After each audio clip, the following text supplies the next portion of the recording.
গ্রহদের মেলা। হ্যাঁ, ঠিকই শুনছেন, গ্রহদের মেলা। এমনই ঘটনা ঘটে গেল। দেখুন আপনারা, রাতের আকাশে গ্রহদের মেলা। কি আপনারা দেখতে পাচ্ছেন? গ্রহদের মেলা। কেমন একটা ঘটনা ঘটে গেল, রাতের আকাশে সবগুলো গ্রহ একসঙ্গে দেখা গেল। দেখেন, সবগুলো গ্রহ দেখা দিল একসঙ্গে। দেখতে পাচ্ছেন আপনারা, সবগুলো গ্রহ একসঙ্গে দেখা যাচ্ছে। যদিও আকাশের পরিষ্কার অবস্থা ছিল না, এইরকম পরিষ্কার পরিচ্ছন্ন বোঝা যাচ্ছিল না, তারপর গ্রহগুলোকে একসঙ্গে দেখা দিল। দেখুন আপনারা কিভাবে গ্রহগুলো একসঙ্গে দেখা দিচ্ছে। এমনই ঘটনা ঘটে গেল 25শে জানুয়ারি। আপনারা দেখুন কিভাবে গ্রহগুলো একসঙ্গে দেখা দিচ্ছে। মনে হচ্ছে ছোট ছোট গ্রহগুলো, মনে হচ্ছে খুবই ছোট ছোট, কিন্তু একসঙ্গে দেখা দিল। এই রকম বিরল ঘটনা হয়তো আমরা আগে আর কোনো দিনও দেখিনি। কোন কোন গ্রহ দেখা দিল আমরা জেনে নিই তাহলে, যে কোন কোন গ্রহগুলো দেখা দিল। 60টি গ্রহ দেখা দিল। এই যে দেখুন আপনারা, এই 60টি গ্রহ দেখা দিল। আপনারা দেখতে পাচ্ছেন, এই 60টি গ্রহ দেখা দিল। আমরা জেনে নিই তাহলে এই 60টি গ্রহ কি কি, অর্থাৎ সূর্য সহ 8টি গ্রহ। তো আমরা পৃথিবীতে বসবাস করছি, তো আমরা কি কি গ্রহগুলো দেখতে পাবো সেগুলো দেখে নিই আমরা। এই যে শুক্র গ্রহ, এটা হচ্ছে শুক্র গ্রহ। আপনারা দেখতে পাচ্ছেন, এটা হচ্ছে শুক্র গ্রহ। এটা হচ্ছে মঙ্গল গ্রহ, এটা দেখতে পাচ্ছেন আপনারা। এটা হচ্ছে শুক্র গ্রহ, এটা হচ্ছে মঙ্গল গ্রহ। আপনারা দেখুন, এটা হচ্ছে বৃহস্পতি গ্রহ, দেখতে পাচ্ছেন আপনারা। এটি হচ্ছে বুধ গ্রহ, এটি হচ্ছে শনি গ্রহ, এটি হচ্ছে নেপচুন, আপনারা দেখতে পাচ্ছেন। আর এটি হচ্ছে ইউরেনাস। এই গ্রহগুলোই একসঙ্গে দেখা দিল সারিবদ্ধভাবে। আর এই সারিবদ্ধগুলোকে একসঙ্গে দেখা দিল, এটাকে কী বলে জানেন? এই সারিবদ্ধ একসাথে যে প্যারোটের মতো দেখা দিল এই গ্রহগুলো, এই গ্রহকে বলা হয় প্ল্যানেট। একসঙ্গে দেখা দিল, এগুলোকে বলা হয় প্ল্যানেট। আর এই একসঙ্গে প্ল্যানেট যেগুলো আমরা প্যারোট করে থাকি, সেই ধরনের দেখা দিল। আমরা জেনে নিই যে কোন গ্রহগুলো সূর্যকে প্রদক্ষিণ করতে কতগুলো সময় লাগে। এই যে এই সূর্যকে প্রদক্ষিণ করতে কতগুলো সময় লাগে। দেখতে পাচ্ছেন আপনারা যে গ্রহগুলো ঘুরছে, সূর্যকে প্রদক্ষিণ করে ঘুরছে গ্রহগুলো, দেখতে পাচ্ছেন আপনারা। এই যে গ্রহগুলো ঘুরছে, কিন্তু কোন গ্রহ কত দিন সময় নিচ্ছে সূর্যকে প্রদক্ষিণ করতে, আমরা প্রথমে জেনে নিই শুক্র গ্রহ। শুক্র গ্রহ, এই যে শুক্র গ্রহ সূর্যকে প্রদক্ষিণ করতে কতদিন সময় নেন? সূর্যকে প্রদক্ষিণ করতে সময় লাগে 225 দিন।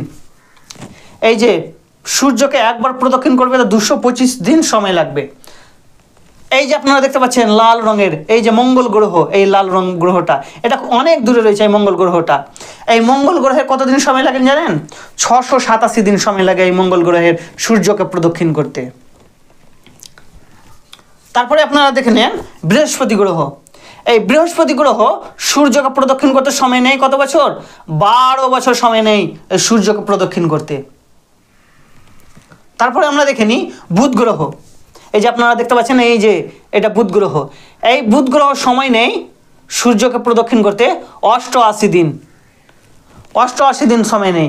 তারপরে আমরা দেখে নিই শনি গ্রহ।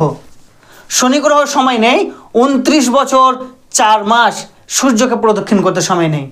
দেখতে পাচ্ছেন আপনারা কিভাবে প্রদক্ষিণ করছে, কত সময় নিচ্ছে, আর এগুলোর স্থিরতা কতটা, এদের গতি যে দ্রুত, এত গতিতে এরা চলাফেরা করছে। তারপরে আমরা জেনে নিই নেপচুন। নেপচুনের সময় লাগে এই সূর্যকে প্রদক্ষিণ করতে 165 বছর। দেখতে পাচ্ছেন, 165 বছর সময় লাগে নেপচুনের। তারপরে আমরা দেখে নিই ইউরেনাস। এই যে ইউরেনাসের সময় লাগে এই সূর্যকে অতিক্রম করতে, প্রদক্ষিণ করতে প্রায় 84 বছর। 84 বছর সময় নেই এই সূর্যকে প্রদক্ষিণ করতে। তাহলে এটা হচ্ছে পুরোটাই সোলার সিস্টেম। সবাই নিজের নিজের কেন্দ্র ভূমিতে ঘুরছে, সবাই নিজের নিজের কক্ষপথে ঘুরছে, কেউ কিন্তু থেমে নেই, সবাই নিজের কক্ষপথে ঘুরছে, কেউ কিন্তু থেমে নেই, সবাই নিজস্ব কক্ষপথে ঘুরছে। কিন্তু আমরা কেন বুঝতে পারছি না যে কেন এত গতিবেগে এত দ্রুত ঘুরছে, কেন? এর অনেক কারণ রয়েছে। এই পৃথিবী যে রয়েছে আমাদের, এই যে নীল গ্রহটা, এটা হচ্ছে আমাদের পৃথিবী।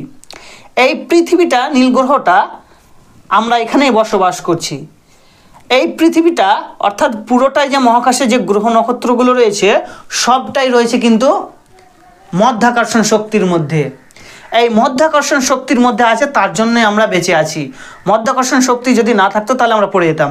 আর তারা নিজস্ব যে জায়গাতে কক্ষপথে ঘুরছে এরা, আর এই কক্ষপথে নিজস্ব কক্ষপথেই ঘুরছে তারা, আর এই কক্ষপথে ঘুরছে বলেই আমরা নিজের জায়গাতে টিকে আছি।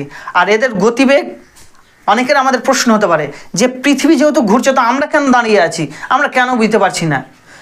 সাধারণ একটা সিম্পল উদাহরণ দিলে আপনারা হয়তো বুঝতে পারবেন। যখন আপনি কোনো বাসে যাবেন, যাত্রা করবেন, বাসটা যদি 60 কিলোমিটার বেগে চলে, এই যে বাসটা 60 কিলোমিটার বেগে যদি বাসটা চলে, তাহলে একটা সময় মনে হবে যে আপনি বাসে বসে আছেন, বাস চলছে, কিন্তু মনে হবে আপনার যে মনে হচ্ছে আপনি বসেই আছেন, বাস চলে না, এরকম মনে হবে। তো এরকম অর্থাৎ চলতে চলতে চলতে চলতে যখন চলবে তখন আপনার মনে হয়ে যাবে যে মনে হচ্ছে বসেই আছি, কিন্তু প্রথমের দিকে যখন ব্রেক দিবে বা প্রথমে যখন স্টেজ করবে, শুরুতেই যেন একটা ধাক্কা লাগে, তো এইরকমটা মনে হয়। কিন্তু যখন সময় হয়ে যায়, যখন একই রকমভাবে চলতে থাকে, তখন মনে হয় যে আমরা কোনো এক জায়গাতে বসেই আছি। তো পৃথিবীটাও শুরু থেকে নিয়ে এই যে মধ্যাকর্ষণ শক্তির মধ্যে ঘুরতেই আছে, এইভাবে ঘুরতেই রয়েছে। এইটাই হচ্ছে পুরোটাই সোলার সিস্টেম, অর্থাৎ এটা হচ্ছে সৌরজগৎ।